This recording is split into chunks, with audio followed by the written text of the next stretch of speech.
और याद रखना, ये जीवन इतना श्रेष्ठ बन जाए कि हमारा नाम, ऐसे तो नेम फेम के लोग जीते हैं, जो नेम फेम ऐसा नहीं, सेवा से, सेवा और सत्कार से, परोपकार से ही व्यक्ति का जीवन अच्छा होता है। हमारा जीवन कैसा हो, हमारे ऋषि मुनियों जैसा हो। तो सबसे पहला अभ्यास क्या करना, योगाभ्यास करना। क्या करना है? योगाभ्यास। जिसका अभ्यास योग का बन गया वो कभी भी रोगी नहीं होगा। मेंटल एंड फिजिकल फिटनेस अच्छी होनी चाहिए। अच्छा, कोई बीमार हो जाए तो क्या अच्छी पढ़ाई कर पाएगा? अगर बीमार हो जाए तो क्या वो शक्तिवान बन सकता है, शक्ति से युक्त हो सकता है? क्या ना वो भक्ति कर पाएगा और ना सेवा कर पाएगा। इसलिए स्वास्थ्य हमारा जन्म सिद्ध अधिकार है। स्वास्थ्य हमारा क्या है? तो एक संकल्प तो ये करना है कि एक बार भी बीमार, ये पहला संकल्प है। दूसरा, एक बार भी गलत आहार नहीं लेना। क्या है? एक बार भी गलत। अच्छा देखो, 3 शब्द मेरे साथ बोलिए। आहार, निद्रा, ब्रह्मचर्यम। 3 चीजों पर बहुत ज्यादा आवश्यकता है चर्चा करने की और जीवन में जीने की। दुर्भाग्य यह हुआ कि इन पर न चर्चा कोई करता है और न इनको जीने का प्रयत्न करता है, और इसलिए आज समाज, घर, परिवार बीमार है। न शुद्ध आहार है, न शुद्ध विचार है, न शुद्ध व्यवहार है, न घर परिवार है। शुद्ध रहा आहार नहीं, शुद्ध रहा विचार नहीं, इसीलिए तो आज देख लो सुखी कोई परिवार नहीं। इसीलिए तो आज देख लो सुखी कोई परिवार नहीं। हमारा आहार, विचार, व्यवहार सब अशुद्ध हो गया। तो आहार क्या है? आहार का तात्पर्य जो हम ग्रहण करते हैं। आहार लिया जाता है, भोजन किया जाता है और खाना खाया जाता है। क्या कहा? आहार लिया जाता है, भोजन किया जाता है, खाना खाया जाता है। अब देखो, आहार का तात्पर्य क्या है? आहार केवल खाना नहीं है। आहार का मतलब जो हम ले रहे हैं। अब लेने का मतलब क्या है? आंखों से हम दृश्य ले रहे हैं, खींच रहे हैं, फोटो खींचने की। एक फोटो कैमरा ये खींचता है और एक आंखों में एक बार देखा और वो छप गया। छप गया कि नहीं?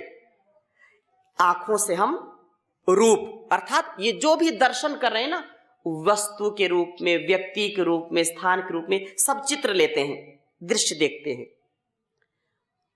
एक ये हो गया आहार। अच्छा आहार, अगर अच्छे चित्र लेंगे तो चित्त हमारा अच्छा रहेगा कि नहीं? अगर हम गलत चित्र लेंगे तो मन खराब होगा कि नहीं? बोलो ना। इसलिए वेद कहता है कि भद्रम कर्णे भी शृणुयाम देवा, भद्रम पश्येम क्षभिरे जत्रा। बहुत बड़ा विज्ञान है ये। आज दुनिया में आग लगी है और जो भारतवर्ष का चरित्र था वो डूब गया।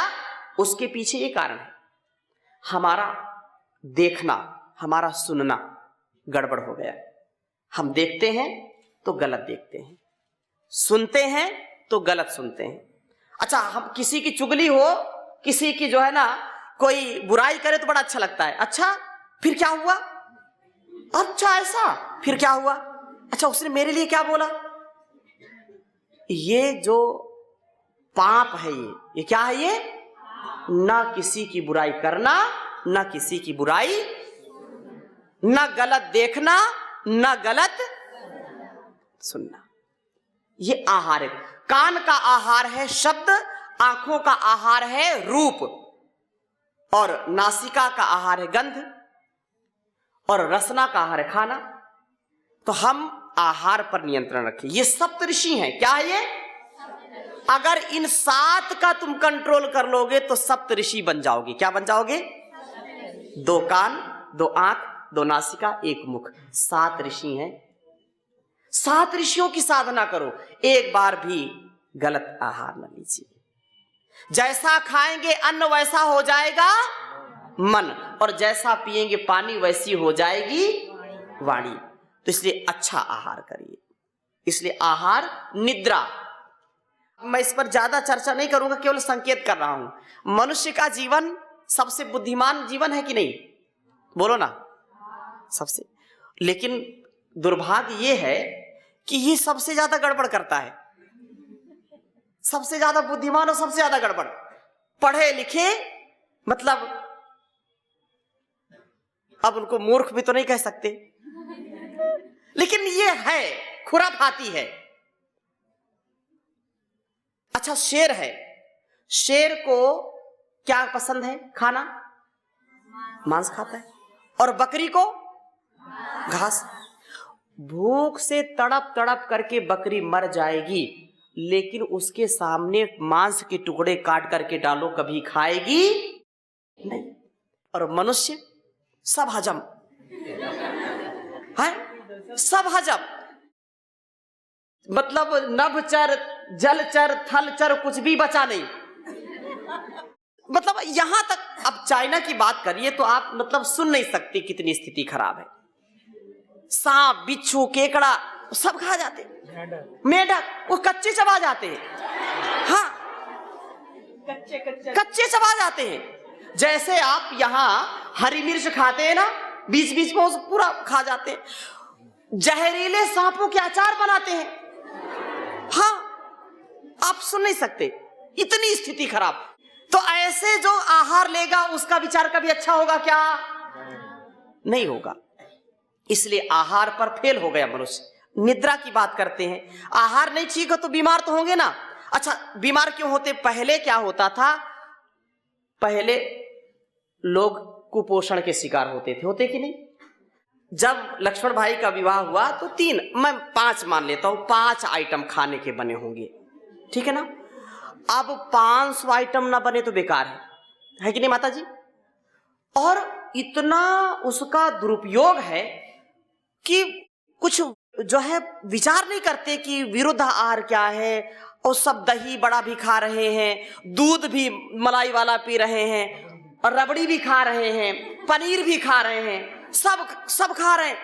और फिर 10 प्रकार की जो है जूस की दुकानें लगी, जूस भी पी रहे हैं। पूरा पेट बिल्कुल जो है ना डाइनिंग टेबल बन जाता है? और जाते जाते फिर अरे आइसक्रीम लगी, इसको कैसे छोड़ सकते हैं? अरे जीतव्यम चाहे मर्तव्यम हचक के भोजन कर्तव्यम, देखा जाएगा जो होगा, लेकिन अभी तो खा लो, ये बार बार मिलने वाला। तो बीमार होने का आहार देखो, जो शेर है, गाय है, भैंस है, जो कुछ भी, जो भी जीव जंतु हैं, जितना उनको आवश्यकता है उतना ही खाएंगे, फिर उसको छोड़ देंगे, है कि नहीं? वो खाते नहीं, लेकिन मनुष्य छोड़ना नहीं चाहता, चाहे बीमार पड़ जाए। अच्छा, क्या है? बहुत अच्छा बना है तो खा लो, भूख नहीं है, बहुत अच्छा बना तो खा लो, दोबारा नहीं मिलेगा तो खा लो, विनोद भाई कह रहे हैं तो खा लो, है? अच्छा, माताएं क्या करती हैं? अरे खराब हो जाएगा, कहाँ इधर उधर फेंकेंगे, तो खा लो। हाँ, फ्रिज में, अब तो फ्रिज में, लेकिन वो भी ठीक नहीं है, तो इसलिए बीमार पड़ते हैं। इसलिए अनहेल्दी ईटिंग क्या है? अनहेल्दी ईटिंग करते हैं। ओवर ईटिंग क्या है? Unhealthy eating, over eating. तो हम कभी भी, मैंने इसीलिए पहले ही कहा, अथ योग अनुशासनम, अनुशासन, मर्यादा में रहो। किस में रहो? No reaction, no inaction, no wrong action. करते हैं ना, गड़बड़ करते हैं, इसलिए इनसे बचना है। और तीसरी बात, ब्रह्मचर्य। क्या कहा? आहार, निद्रा, ब्रह्मचर्य। निद्रा के विषय में, जो सुबह ब्रह्म मुहूर्त में उठता है, हमारे सब ऋषि मुनि कब उठते थे? ब्रह्म मुहूर्त में।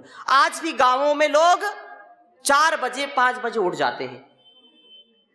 अब मैंने सुना कि जामनगर में लोग आराम से उठते हैं।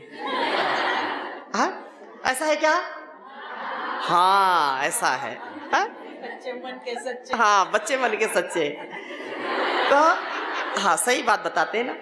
तो देखो, आराम हराम है, कार्यांतर ही विश्राम है। आराम कार्यांतर ही।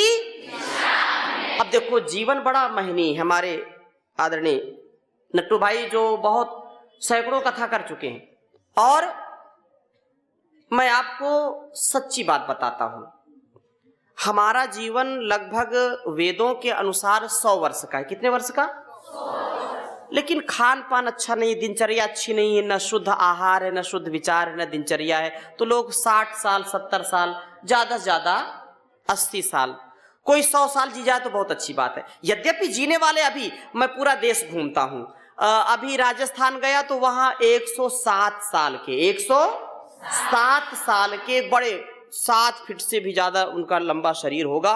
और एक है माता, वो 115 साल की, भौरी देवी माता जी, वहां जो है, वहां हरिद्वार भी गई थी, 115 साल की। कितने? 126 साल के जो है शिवानंद जी हैं अभी। कितने साल के? ये जी रहे हैं, अभी जी रहे हैं भारतवर्ष में, अभी हरिद्वार भी आए थे, 126 साल के। तो क्या हम नहीं जी सकते क्या? अच्छा, 126 साल ना सही, 100 साल तो जी सकते हैं कि नहीं? तो एक प्रॉमिस करो अपने से कि मुझको 100 साल जीना है। हाँ, अपने से प्रॉमिस कर सकते हो कि नहीं? और उसके लिए करना क्या है? उसके लिए रोज योग करना है, उसके लिए रोज उचित दिनचर्या करनी है। तो आहार की बात कर दी मैंने, निद्रा, क्या कहा? निद्रा। अच्छा, इसमें सबसे ज्यादा जो है प्रमादी कौन है? व्यक्ति। पशु पक्षी को अलार्म लगाने की जरूरत पड़ती है क्या? लेकिन इसको, मनुष्य को 4-4 बार अलार्म लगाता है और बार बार बंद कर देता है, अरे अभी उठेंगे, अभी उठेंगे, फिर अभी उठेंगे। बाहर से आवाज आ रही, खटखटा रही, उठो उठो, सुबह हो गई, अरे अभी उठते हैं, अरे उठेंगे, अभी अभी तो बहुत समय है, अभी। ऐसे घंटों व्यतीत हो जाते हैं। तो क्या बात कही? आयुर्वर्ष शतम निर्णाम परिमितम अरात्रौ तदार्धं गतम तस्यार्धस्य परं चार्धं परं बालत्ववृद्धत्वयोः शेषं व्याधि वियोग दुःख सहितं सेवादिभिर्नीयते जीवे वारि तरंग चंचल तरे सौख्यम कुतः प्राणिनाम सौख्यम कुतः प्राणिनाम। कहा कि जीवन परमात्मा ने 100 वर्ष का कम से कम बना के दिया है। कितने वर्ष का? 100 वर्ष। अच्छा, अब इसमें क्या है? 100 साल जीना है और आधा सोने में चला जाता है। 50 साल सोते हैं, ओ हो। कभी गणित लगाइए, 50 साल सोने में चले गए और बचे कितने? 50 साल। अब कवि कहता है कि 50 साल का भी मेरे से हिसाब आप ले लो। तस्य चार्धम च अर्धम परम। उन 50 सालों में 25 साल निकाल लो, कितने बचे? 25। और 25 में से कम 12.5 वर्ष का बचपना, 12.5 वर्ष का, और 12.5 वर्ष का बुढ़ापा। कितने बचे? अब कितने बचे? अरे बोलो ना, कितने बचे? 50 साल सोने में चले गए और 25 साल बुढ़ापे में और बचपने में चले गए। कितने बचे? और 25 साल में भी क्या कहा कि तेषाम व्यापारे बहु कार्य भार गुरु भी सेवाधिविनीते, मतलब उसमें भी कितने प्रकार के रोग हो जाते हैं, कितने प्रकार की जिम्मेदारियां होती हैं। अरे इस संसार में एक पल का भी, जीवन में कभी आनंद सुख शांति नहीं मिलती। इसलिए याद रखना, अपनी दिनचर्या का अच्छा पालन करो। ये समय बार बार आने वाला, ये निर्माण का काल है। किसका काल है? ये कल आए ना आए, इसलिए अभी जागो। जब जागो तभी सवेरा। अब कोई 10 बजे जागे तो बोले नहीं अभी सवेरा है क्या, ऐसा इसका मतलब ये नहीं है। अलग अलग प्रांतों में कोई सूर्यवंशी लिखता है, कोई जो है रघुवंशी लिखता है ना, लिखते हैं ना, तो सूर्यवंशी बोले स्वामी सूर्यवंशी का मतलब नहीं समझते आप। मैंने ऐसी चर्चा मैंने कहा आप ब्रह्म मुहूर्त में उठा करो, हम सूर्यवंशी हैं, इसका मतलब क्या बताओ। बोले जब सूर्य ऊपर उठ जाते हैं तब हम जागते हैं, 12 बजे के बाद है। तो ऐसे सूर्यवंशी अपनी परिभाषा बनाते हैं। तो ऐसे जीवन का कल्याण नहीं होगा। तो क्या कहा, ब्रह्म मुहूर्त में उठो। आपसे मैं निवेदन करूंगा आज से ही आपके जीवन में परिवर्तन आना चाहिए। सुबह उठिए, चिंतन करिए, ईश्वर का ध्यान करिए, अपने कर्तव्य का चिंतन करिए। आपके जीवन का क्या महत्व है, इस धरती को, इस भारतवर्ष को, इस मानवता को आप क्या दे सकते हैं। आपका जीवन इतना महान बने उसके लिए आपको जागरूक होना पड़ेगा।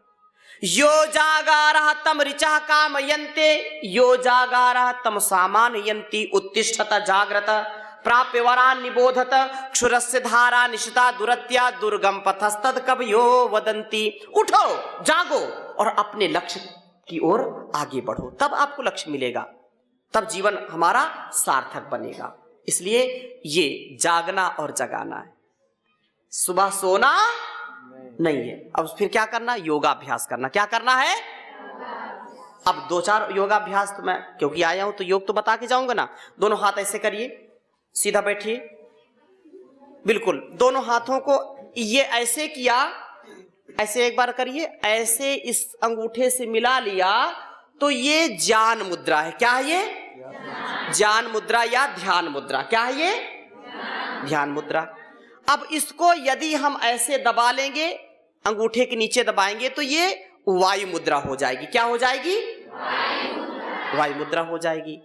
अब अगर ध्यान करना हो तो इसमें करना, इससे बुद्धि बढ़ेगी, मन शांत रहेगा, ध्यान में मन लगेगा। इसको ऐसे दबा लिया तो वात विकार नहीं होंगे, जोड़ों का दर्द नहीं होगा, मन शांत रहेगा।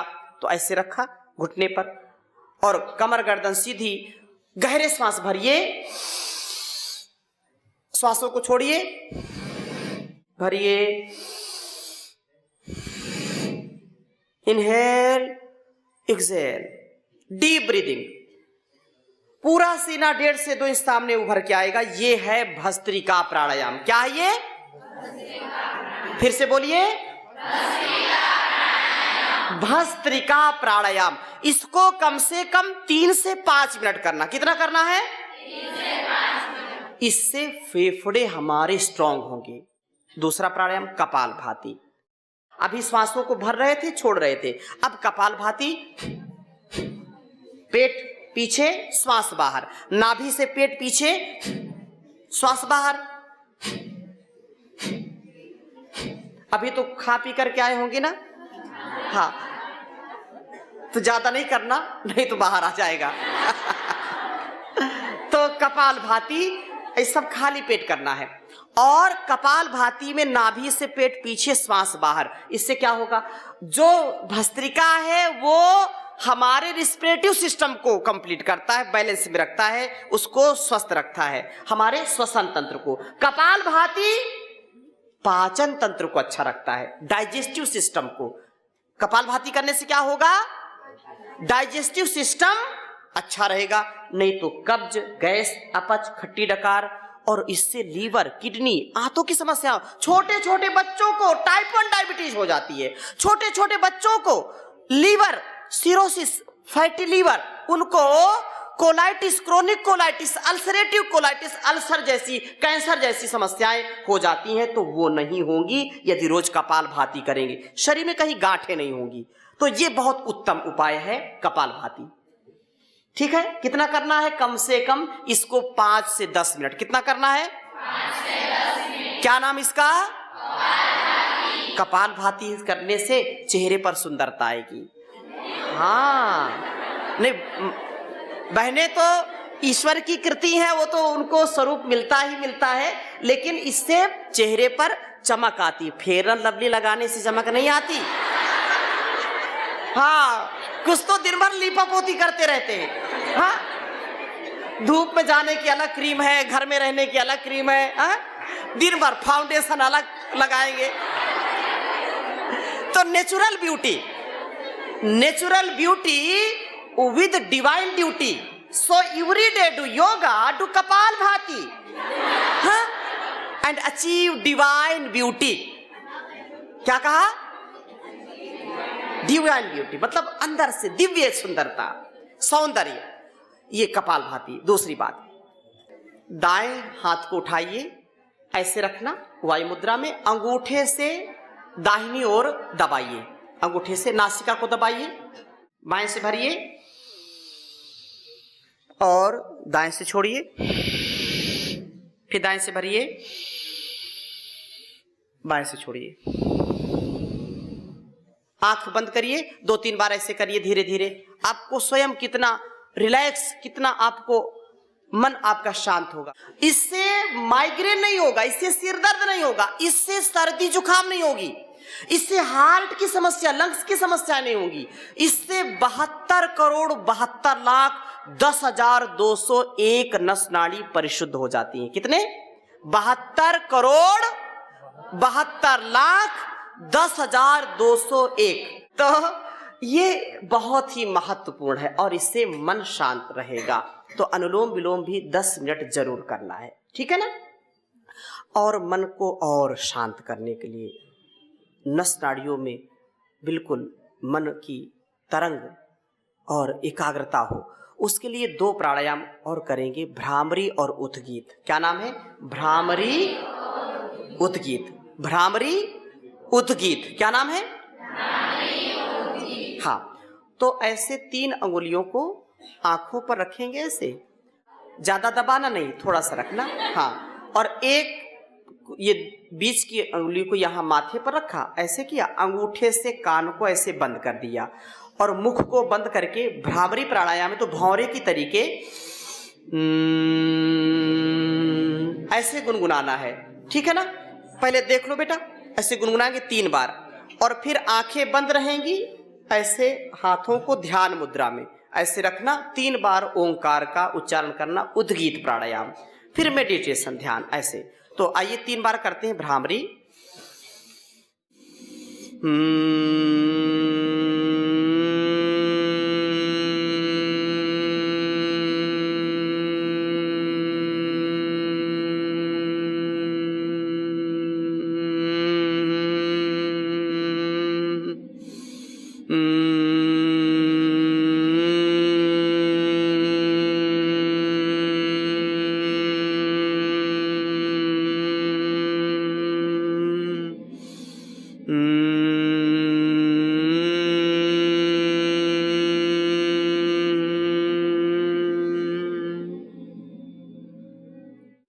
कूल हो जाते हैं।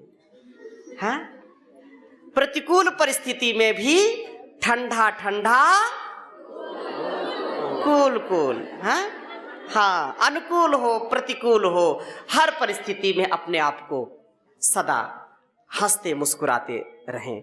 और याद रखना, जैसा आपको बताया है वैसा ही जीना, एक बार भी गलत आहार नहीं लेना। अब गलत आहार में क्या खाते हैं? फास्ट फूड खाते हैं, जंक फूड है, मोमोज है, कोकोज, चाउमीन खाउमीन, पता नहीं पिज्जा बर्गर खा खा करके शरीर को बीमार कर लिया, कोल्ड ड्रिंक आदि, ये कभी भी जीवन में नहीं खाना। तो मन के भाव और आ रहे हैं, लेकिन मैं अपनी वाणी को विराम दूंगा। आप सबके लिए बहुत ढेर सारी शुभकामनाएं। परमपिता परमेश्वर आपको खूब यशस्वी बनाए, आप अपने जीवन को दिव्य बना करके इस धरती माता को, भारत माता को गौरव प्रदान करें और आपके इस दिव्य जीवन में जो आपके मार्गदर्शक हैं, ये बहुत दिव्य जो संस्था है, जो हजारों बच्चों का चरित्र निर्माण, राष्ट्र निर्माण का बहुत बड़ा ये अनुष्ठान चल रहा है। हमारे आदरणीय जो करशन भाई जी और हमारी श्रद्धामयी माता हीराबेन और बेटियों की संस्था। हाँ, ये बेटियों की संस्था, तो बेटियों की संस्था ही है।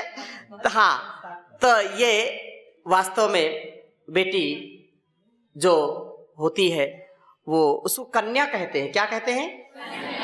कन्या। और कन्या का मतलब यह है कि जो अपने कर्म से पूरे कुल वंश परंपरा को, धरती माता को जो अभिषिक्त कर दे, सबको दीप्त कर दे, प्रकाशित कर दे। ठीक है ना? तो बहुत बहुत आप सबको शुभकामनाएं। अब इन्हीं शब्दों के साथ मैं अपनी वाणी को विराम दूंगा। हाथ जोड़िए एक बार।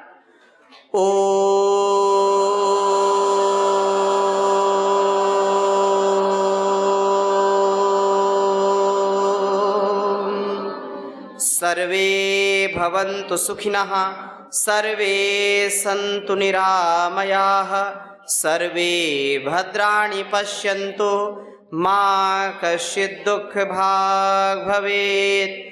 ओम शांति शांति शांति। ओम श्री परमात्मने नमः। ओम श्री गुरुभ्यो नमः। ओम सर्वेभ्यो नमः।